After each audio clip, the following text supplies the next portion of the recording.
गजाननं भूतगणाधिसेवितं कपेतिजम्बूफलचारुभक्षणम् उमासुतं शोकविनाशकारकं नमामि विघ्नेशशूरपादपङ्कजं वक्रतुण्डमहाकाय सूर्यकोटिसमप्रभ निर्विघ्नं कुरु मे देव सर्वकार्येषु सर्वदा विघ्नेश्वराय वरदाय सुप्रियाय लंबोदराय शकलाय जगत्हिताय नागाननाय श्रुति यज्ञ विभूषिताय गौरीसुताय गणनाथ नमो नमस्ते।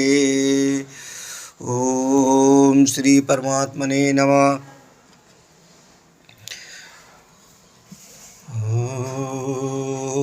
मंगल भवन मंगलहारी द्रवौ सुदशरथ बिहारी दीन दयाल विरद संभारी हरौ नाथ मम संकट वारी।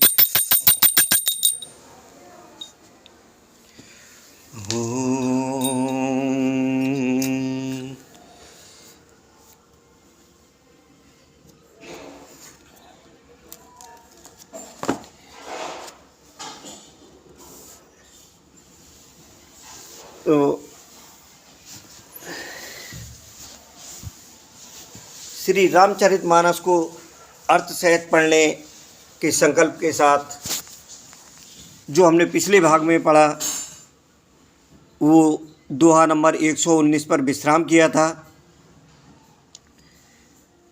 इस समय जो बालकांड में ये प्रसंग चल रहा है, माता पार्वती ने भगवान भोलेनाथ से श्री राम कथा, राम जी के चरित्र सुनाने के लिए जो कहा है, उसी के संदर्भ में आगे प्रस्थान करते हैं, आगे पढ़ते हैं। सस करे सम सुन गिरा तुम्हारी, मिटा मोह असरदा तप भारी। तुम कृपाल सब संसो हरऊ, राम स्वरूप जान मोहि परहु। आपकी चंद्रमा की किरणों के समान शीतल वाणी सुनकर मेरा अज्ञान रूपी शरद ऋतु की धूप का भारी ताप मिट गया। हे कृपालु, आपने मेरा सब संदेह हर लिया। अब श्री रामचंद्र जी का यथार्थ स्वरूप मेरी समझ में आ गया।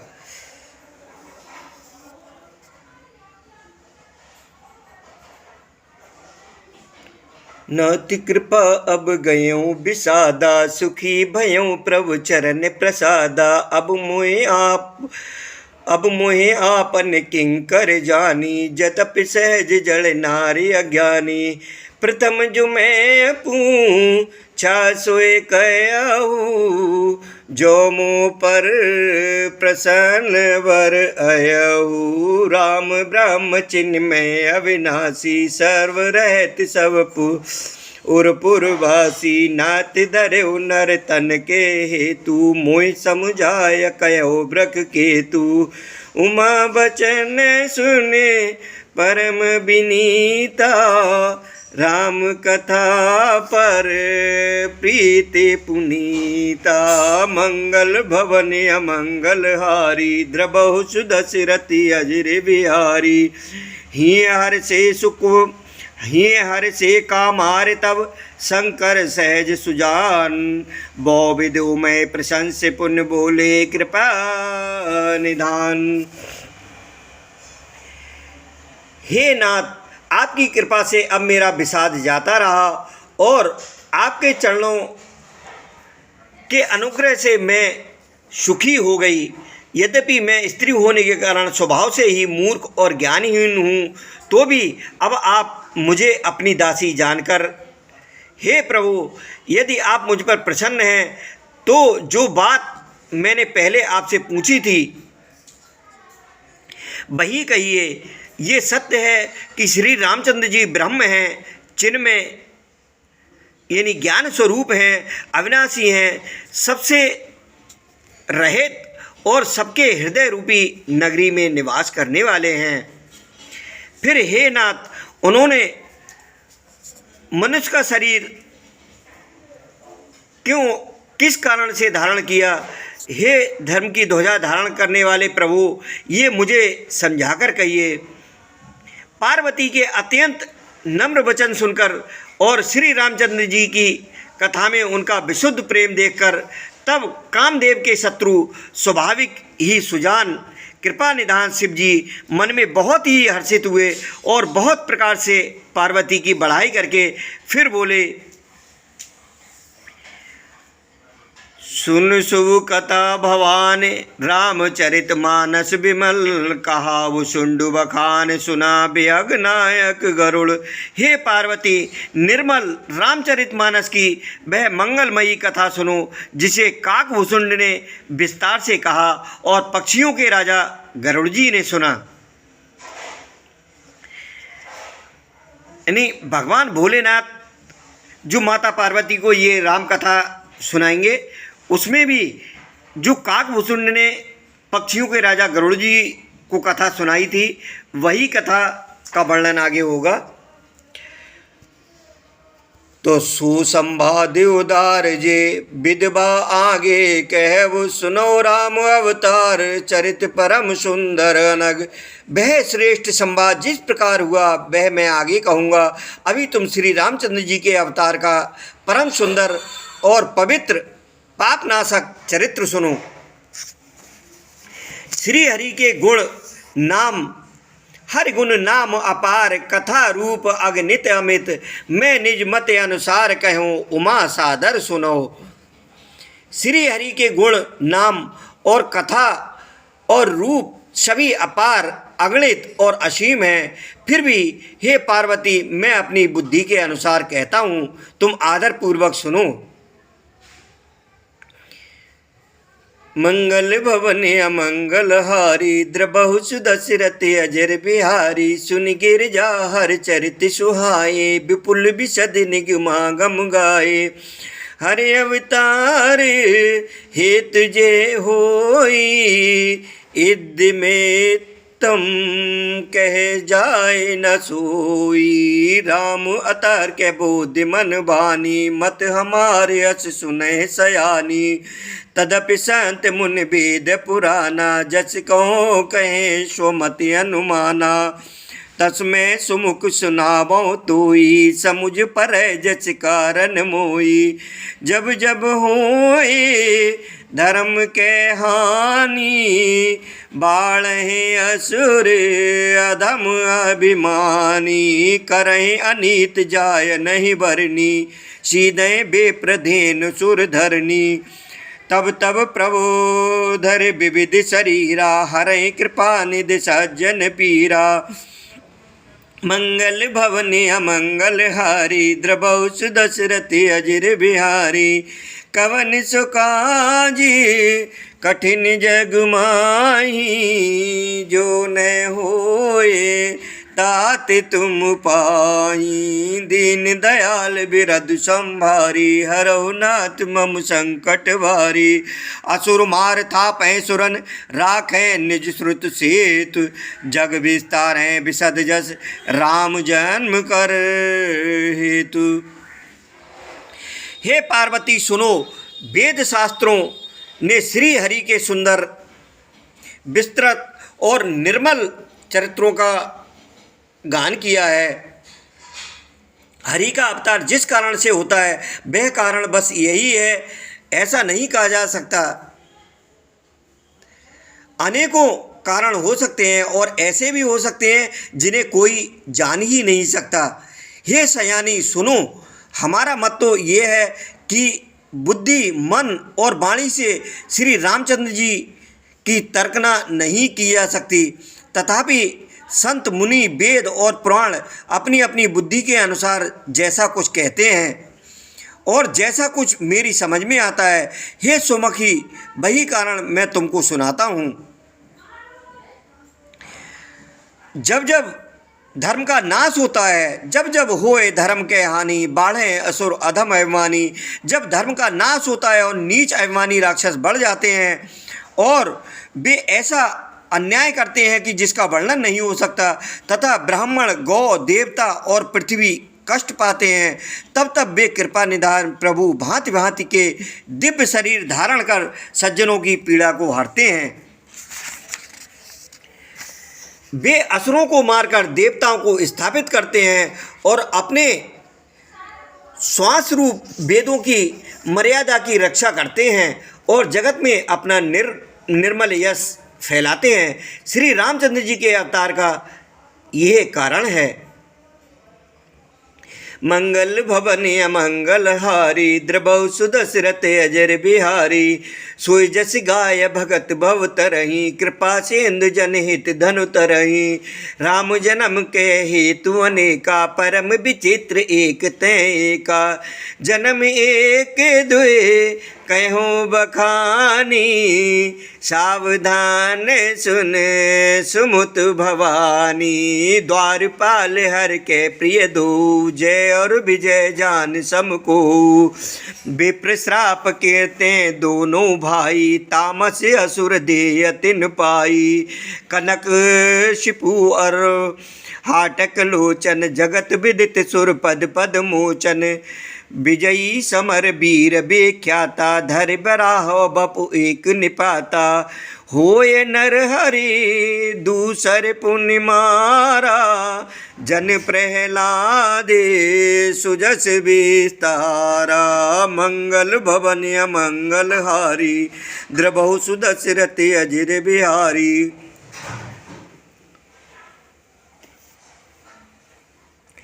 भये निशाचर जायते महावीर बलवान। कुंभकर्ण रावण सुबट सुर विजयी जग जान। तो भगवान भोलेनाथ कहते हैं कि उसी यश को गा गा कर भक्तजन भवसागर से तर जाते हैं। कृपा सागर भगवान भक्तों के हित के लिए शरीर धारण करते हैं। श्री रामचंद्र जी के जन्म लेने के अनेक कारण हैं जो एक से एक बढ़कर विचित्र हैं। हे सुंदर बुद्धि वाली भवानी, मैं उनके दो एक जन्मों का विस्तार से वर्णन करता हूँ। तुम सावधान होकर सुनो। श्री हरि के जय और विजय दो प्यारे द्वारपाल हैं जिनको सब कोई जानते हैं।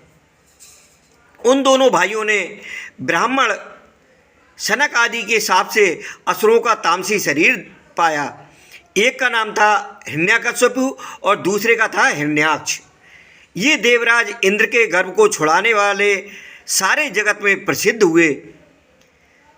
वे युद्ध में विजय पाने वाले विख्यात वीर थे।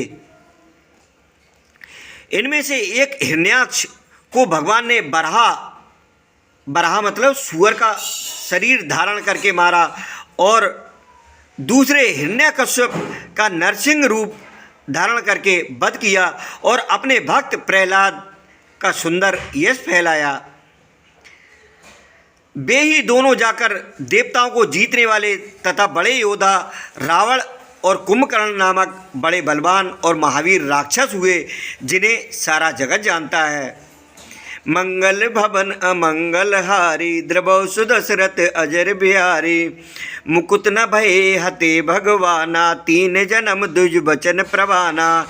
एक बार तिनके हित लागी, धरेउ शरीर भगत अनुरागी। कश्यप अदिति तहाँ पितु माता, दशरथ कौशल्या बेख्याता। एक कल्प ये विधि अवतारा, चरित पवित्र किए संसारा। एक कल्प सुर देखि दुखारे, समर जलंधर जन सब हारे। संब कीन संग्राम अपारा, धनुज महाबल मरय न मारा। परम सती असुराधिप नारी, तेवल ताय न जितय पुरारी। मंगल भवन मंगल हारी, द्रबहु सुदशरथ अजिर बिहारी। छल कर टारे ऊंचा सुब्रत, प्रभु सुर कारज कीन। जब ते जान्यो मरम तप, श्राप कोब्र कर दीने। देखिए, हालांकि ये भी हिंदी भाषा में तुलसीदास जी ने लिखा है, लेकिन अवधी भाषा होने के कारण बहुत सारे शब्द ऐसे हैं जिनका हम आसानी से अर्थ नहीं समझ पाते हैं। तो वही साथ के साथ अर्थ समझते हुए इसको पढ़ रहे हैं कि भगवान के द्वारा मारे जाने पर भी वे हिरण्याक्ष और हिरण्यकश्यप इसलिए मुक्त नहीं हुए कि ब्राह्मण के वचन शाप का प्रमाण 3 जन्म के लिए था। अतः एक बार उनके कल्याण के लिए भक्त प्रेमी भगवान ने फिर अवतार लिया।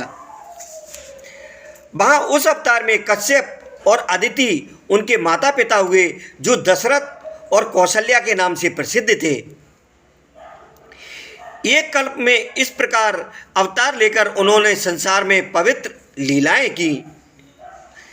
एक कल्प में सब देवताओं को जलंधर दैत्य से युद्ध में हार जाने के कारण दुखी देखकर शिव जी ने उसके साथ बड़ा घोर युद्ध किया,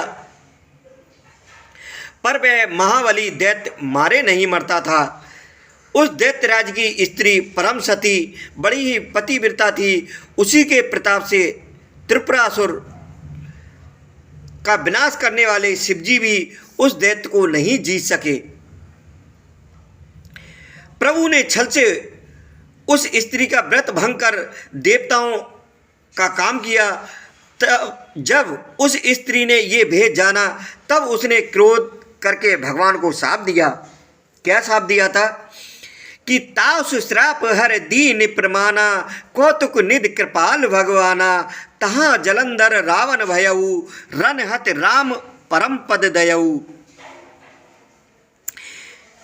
लीलाओं के भंडार कृपालु हरि ने उस स्त्री के शाप को प्रामाण्य दिया, यानी स्वीकार किया। वही जलंधर उस कल्प में रावण हुआ, जिसे श्री रामचंद्र जी ने युद्ध में मारकर परम पद दिया। एक जन्म कर कारण एहा, जे लग राम धरी नर देहा, प्रति अवतार कथा प्रभु केरी, सुन मुन बरनी कवन घनेरी। यानी एक जन्म का कारण ये था जिससे श्री रामचंद्र जी ने मनुष्य देह धारण किया। हे भरद्वाज मुनि, सुनो, प्रभु के प्रत्येक अवतार की कथा का कवियों ने नाना प्रकार से वर्णन किया है। नारद श्राप दीन एक बारा, कल्प एक ते लगे अवतारा, गिरजा चकित भई सुनवानी, नारद विष्णु भगत पुण्य ज्ञानी। एक बार नारद जी ने श्राप दिया, अतः एक कल्प में उसके लिए अवतार हुआ। ये बात सुनकर पार्वती जी बड़ी चकित हुई और बोली कि नारद जी तो विष्णु भक्त और ज्ञानी हैं। कारण कवन श्राप मुनि दीना, का अपराध रमापति कीना, ये प्रसंग मोहे कहो पुरारी, पुन मन मोह आचरज भारी। मुनि ने भगवान को शाप किस कारण से दिया? लक्ष्मीपति भगवान ने उनका क्या अपराध किया था? हे पुरारी शंकर जी, ये कथा मुझसे कहिए। मुनि नारद के मन में मोह होना बड़े आश्चर्य की बात है। बोले बेअस महेश तब, ज्ञानी मूढ़ न कोय, जे जस रघुपति करें जब, सो तस ते छन होए। तब महादेव जी ने हंसकर कहा, ना कोई ज्ञानी है ना मूर्ख। श्री रघुनाथ जी जब जिसको जैसा करते हैं वह उसी क्षण वैसा ही हो जाता है। कहो राम गुण गात, भरद्वाज सादर सुनो, भवभंजन रघुनाथ भज, तुलसी तज मानुमद। याज्ञवल्क्य जी कहते हैं, हे भरद्वाज, मैं श्री रामचंद्र जी के गुणों की कथा कहता हूँ, तुम आदर से सुनो। तुलसीदास जी कहते हैं कि मान और मद को छोड़कर आवागमन का नाश करने वाले रघुनाथ जी को भजो। भवभंजन रघुनाथ भज, तुलसी तज मान मद। मंगल भवनिया मंगल हारी, द्रबहु सुदशरथि अजिर बिहारी, हिम गुरु गुहा एक अति पावन, बै समीप सुर सरी सुहावन। आश्रम परम पुनीत सुहावा, देख देव ऋष मन अति भावा, निरख शैल सरे विपिन विभागा भयो रमापति पति अनुरागा सुमरत हरे श्राप गति बाधी सहज विमल मने लागी समाधि मुनि गति देखी सुरेश डराना काम है बोले कीन सन्माना सहित सहाय जाओ मम हेतु चलो अरसिय जलचर केतु सुनासीर मन महो असित्रासा चहत देव ऋष मम पुरवासा जे कामी लो लुप जग माही कुटिल का कैव सवह डराई मंगल भवन अमंगल हारी द्रवौ सुदशरथि अजर बिहारी सूक हाड़ ले भाग सठ स्वान निरख मृगराज छीन ले अजन जान जड़ तिमिर सुरपतै न लाज। हिमालय पर्वत में एक बड़ी पवित्र गुफा थी। उसके समीप ही सुंदर गंगा जी बहती थी। वह परम पवित्र सुंदर आश्रम देखने पर नारद जी के मन को बहुत ही सुहावना लगा। पर्वत, नदी और वन के सुंदर विभागों को देखकर नारद जी का लक्ष्मीकांत भगवान के चरणों में प्रेम हो गया। भगवान का स्मरण करते ही उनके साप की गति रुक गई और मन के स्वाभाविक ही निर्मल हो जाने से उनकी समाधि लग गई। नारद मुनि ये तपोमयी स्थिति देखकर देवराज इंद्र डर गया। उसने कामदेव को बुलाकर उसका आदर सत्कार किया और कहा कि मेरे हित के लिए तुम अपने सहायकों सहित यानी नारद की समाधि भंग करने को जाओ। ये सुनकर मीन ध्वज कामदेव मन में प्रसन्न होकर चला। इंद्र के मन में यह डर हुआ कि देवर्षि नारद मेरी पुरी यानी अमरावती का निवास चाहते हैं। जगत में जो कामी और लोभी होते हैं वे कुटिल कौए की तरह सबसे डरते हैं। जैसे मूर्ख कुत्ता सिंह को देखकर सूखी हड्डी लेकर भागे और वह मूर्ख ये समझे कि कहीं उस हड्डी को सिंह छीन ना ले, वैसे ही इंद्र को नारद जी मेरा राज्य छीन लेंगे ऐसा सोचते लाज नहीं आई। अब इसमें आगे का प्रसंग अगले भाग में पढ़ेंगे। अभी इस भाग का यहीं विश्राम करते हैं। बालकांड का दोहा नंबर 125 पर। मंगल भवन अमंगल हारी द्रवौ सुदशरथि अजिर बिहारी दीन दयाल बिरदु संभारी हरहु नाथ मम संकट भारी। मंगल भवन अमंगल हारी द्रवौ सुदशरथि अजिर बिहारी।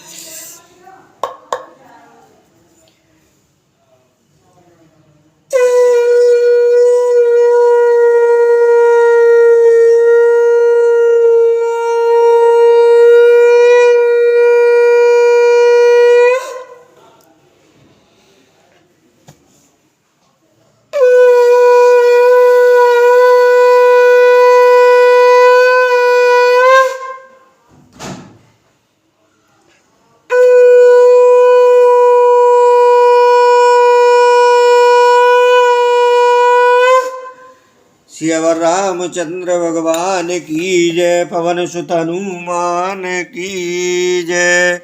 जय जय श्री राधे।